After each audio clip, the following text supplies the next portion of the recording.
Welcome to my channel अनसुनी बातें with Manu. Hindu धर्म संपूर्ण पशु पक्षी और वृक्षों को मानव अस्तित्व की रक्षा के लिए महत्वपूर्ण घटक मानता है। उसमें से भी कुछ वृक्ष और पशु पक्षी ऐसे हैं जिनके नहीं होने से मानव का अस्तित्व भी संकट में पड़ सकता है। इसके अलावा हिंदू धर्म के ऋषियों और मुनियों ने यह जाना है कि कौन से पशु पक्षी में क्या रहस्य छिपा हुआ है। आइए जानें उन 10 दिव्य और पवित्र पक्षियों के बारे में जिनका हिंदू धर्म में बहुत ही महत्व माना गया है। नंबर 1, हंस। जब कोई व्यक्ति सिद्ध हो जाता है तो उसे कहते हैं कि इसने हंस पद प्राप्त कर लिया है, और जब कोई समाधिस्थ हो जाता है तो कहते हैं कि वह परम हंस हो गया है। परम हंस सबसे बड़ा पद माना गया है। हंस पक्षी प्यार और पवित्रता का प्रतीक है। यह बहुत ही विवेकी पक्षी माना गया है। आध्यात्मिक दृष्टि मनुष्य के निश्वास में है और श्वास में स ध्वनि सुनाई पड़ती है। मनुष्य का जीवन क्रम ही हंस है, क्योंकि उसमें ज्ञान का अर्जन संभव है। अतः हंस ज्ञान विवेक कला की देवी सरस्वती का वाहन है। यह पक्षी अपना ज़्यादातर समय मानसरोवर में रहकर ही बिताते हैं या फिर किसी एकांत झील और समुद्र के किनारे। हंस दाम्पत्य जीवन के लिए आदर्श है। यह जीवन भर एक ही पार्टनर के साथ रहते हैं। यदि दोनों में से किसी भी एक पार्टनर की मौत हो जाए तो दूसरा अपना पूरा जीवन अकेले ही गुजार देते हैं। जंगल के कानून की तरह इनमें मादा पक्षियों के लिए लड़ाई नहीं होती। आपसी सूझबूझ के बल पर ये अपने साथी का चयन करते हैं। हिंदू धर्म में हंस को मारना अर्थात पिता, देवता और गुरु को मारने के समान है। ऐसे व्यक्ति को 3 जन्म तक नरक में रहना होता है। नंबर 2, मोर। मोर को पक्षियों का राजा माना जाता है। यह शिव पुत्र कार्तिकेय का वाहन है। भगवान कृष्ण के मुकुट में लगा मोर का पंख इस पक्षी के महत्व को दर्शाता है। यह भारत का राष्ट्रीय पक्षी है। अनेक धार्मिक कथाओं में मोर को बहुत ऊंचा दर्जा दिया गया है। हिंदू धर्म में मोर को मार कर खाना महापाप समझा जाता है। नंबर 3, कौआ। कौए को अतिथि आगमन का सूचक, पितरों का आश्रम स्थल माना जाता है। इसकी उम्र लगभग 240 वर्ष होती है।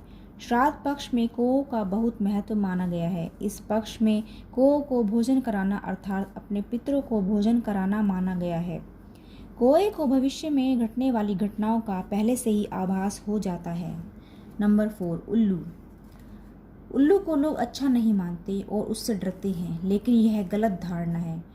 उल्लू लक्ष्मी का वाहन है। उल्लू का अपमान करने से लक्ष्मी का अपमान माना जाता है। हिंदू संस्कृति में माना जाता है कि उल्लू समृद्धि और धन लाता है। भारतवर्ष में प्रचलित लोक विश्वासों के अनुसार भी उल्लू का घर के ऊपर छत पर स्थित होना तथा शब्दोच्चारण निकट संबंधी की या परिवार के सदस्य की मृत्यु का सूचक समझा जाता है। सचमुच उल्लू को भूत, भविष्य और वर्तमान में घट रही घटनाओं का पहले से ही ज्ञान हो जाता है। वाल्मीकि रामायण में उल्लू को मूर्ख के स्थान पर अत्यंत चतुर कहा गया है। रामचंद्र जी जब रावण को मारने में असफल होते हैं और जब विभीषण उनके पास आते हैं, तब सुग्रीव राम से कहते हैं कि उन्हें शत्रु की उल्लूक चतुराई से बचकर रहना चाहिए। ऋषियों ने गहरे अवलोकन तथा समझ के बाद ही उल्लू को श्री लक्ष्मी का वाहन बनाया था। नंबर 5, गरुड़। इसे गिद्ध भी कहा जाता है। पक्षियों में गरुड़ को सबसे श्रेष्ठ माना गया है। यह समझदार और बुद्धिमान होने के साथ साथ तेज गति से उड़ने की क्षमता रखता है। गरुड़ के नाम पर एक पुराण भी है, गरुड़ पुराण। यह भारत का धार्मिक और अमेरिका का राष्ट्रीय पक्षी है।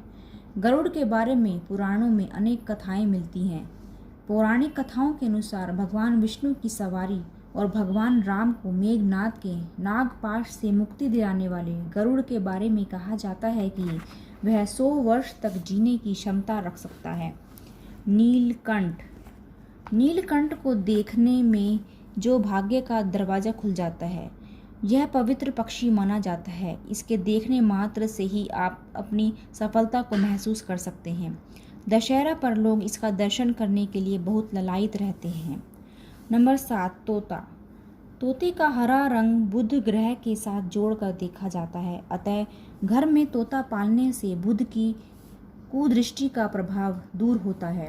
घर में तोते का चित्र लगाने से बच्चों को पढ़ाई में मन लगता है। वास्तुशास्त्र के अनुसार उत्तर दिशा में तोते की तस्वीर को लगाने से पढ़ाई में बच्चों की रुचि बढ़ती है, साथ ही उनकी स्मरण क्षमता में भी इजाफा होता है। आपने बहुत से तोता पंडितों को देखा होगा जो भविष्यवाणी करते हैं। तोते के बारे में बहुत सारी कथाएं पुराणों में मिलती हैं। इसके अलावा जातक कथाओं, पंचतंत्र की कहानियों में भी तोतों को किसी न किसी कथा में शामिल किया गया है। नंबर 8, कबूतर। इसे कपोत कहते हैं। ये शांति का प्रतीक माना गया है। भगवान शिव ने जब अमरनाथ में पार्वती की अजर अमर होने के वचन सुनाए तो वो कबूतरों के एक जोड़े ने यह वचन सुन लिए। तभी से वे अजर अमर हो गए। आज भी अमरनाथ की गुफा के पास ये कबूतर के जोड़े आपको दिखाई दे सकते हैं। कहते हैं कि सावन की पूर्णिमा को ये कबूतर गुफा में दिखाई पड़ते हैं, इसलिए कबूतर को महत्व दिया जाता है। नंबर 9, बगुला। आपने कहावत तो सुनी होगी, बगुला भगत अर्थात ढोंगी साधु। धार्मिक ग्रंथों में बगुलों से जुड़ी अनेक कथाओं का उल्लेख किया गया है। पंचतंत्र में एक कहानी है बगुला भगत। पंचतंत्र की प्रसिद्ध कहानियों में से एक है। इसके रचयिता आचार्य विष्णु शर्मा हैं। बगुला के नाम पर एक देवी का नाम भी है जिसे बगुला मुखी कहते हैं। बगुला के संबंध में कहा जाता है कि ये जिस पर और जिस घर के पास किसी वृक्ष आदि पर रहते हैं वहाँ शांति रहती है और किसी प्रकार की अकाल मृत्यु भी नहीं होती। नंबर 10, गोरैया। भारतीय पौराणिक मान्यताओं के अनुसार यह चिड़िया जिस भी घर में या उसके आंगन में रहती है वहाँ सुख और शांति बनी रहती है। खुशियाँ उनके द्वार पर हमेशा खड़ी रहती हैं और वह घर दिनों दिन तरक्की करता रहता है। आज के लिए बस इतना ही। मैं ऐसी ही अनसुनी बातें आपके सामने लाती रहूँगी। तब तक के लिए stay safe, stay healthy, stay connected.